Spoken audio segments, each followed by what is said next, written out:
Before we take our apples to the cider mill next week, thought I'd use up some more to make this apple pie filling. This has no sugar at all, just maple syrup in it. And instead of the water, since we had some cider from last year that was in the freezer and we thawed it, I used cider instead of the water for the thickening.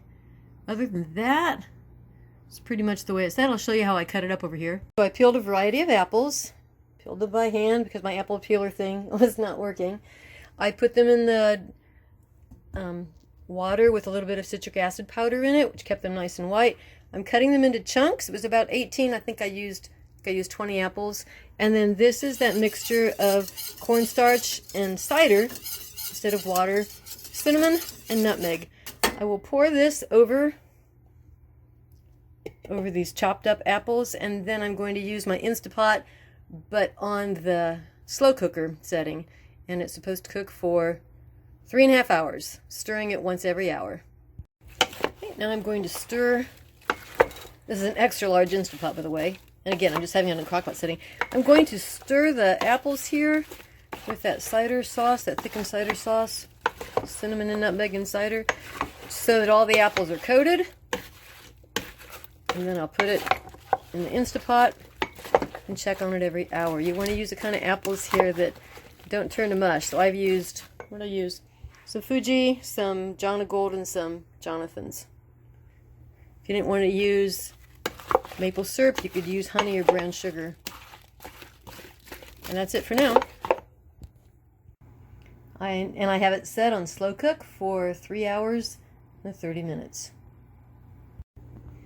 After slow cooking for 2 hours, remember it was supposed to be done in 3.5 hours? These are nowhere close to done. I may be putting it on low and cooking it all night. Might do that. See what it looks like in another couple hours, I guess. But they're only partially done. They're not crunchy anymore, but they're definitely not cooked. They taste okay. I did add another, what did I add?